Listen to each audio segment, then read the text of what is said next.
حيا الله فضيلة الشيخ إمام الحرم المكي شيخ عادل الكلباني، حياك الله يا شيخ في غرفة أنصار آل محمد عليهم السلام على برنامج البلتوك.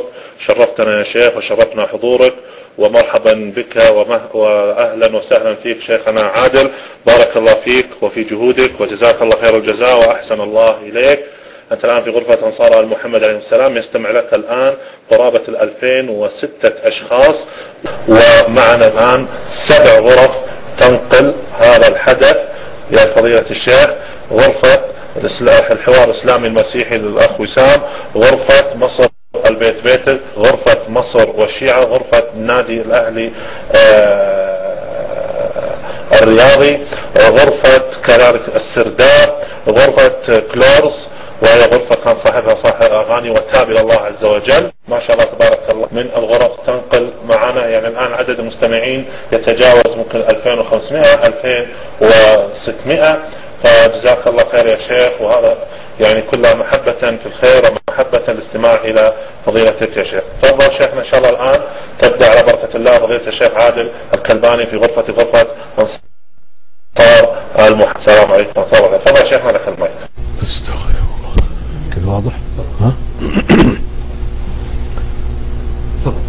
الحمد لله رب العالمين، وصلى الله وسلم وبارك على خاتم الأنبياء والمرسلين وعلى آله وأصحابه والتابعين ومن سار على نهجهم واقتفى أثرهم بإحسان. وبعد، بادئ ببدء أعتذر عن التأخير، ليس لظرف لكن لتعارض بالمواعيد، فقد وعدتكم بهذا الأحد وكان عندي موعد مسبق في حلقات تحفيظ قرآن، فجمعنا بين الخيرين إن شاء الله تعالى، فأعتذر سامحونا. ثم أقول في بادئ البدء أيضا، نحن نعيش في زمن توجه حراب الحاقدين وتبسط ألسنة المنافقين وينشر في كتب المشككين آراء وأقوال تعرض بالمتقين وتقدح في الصالحين وتثير الشكوك في قلوب المسلمين.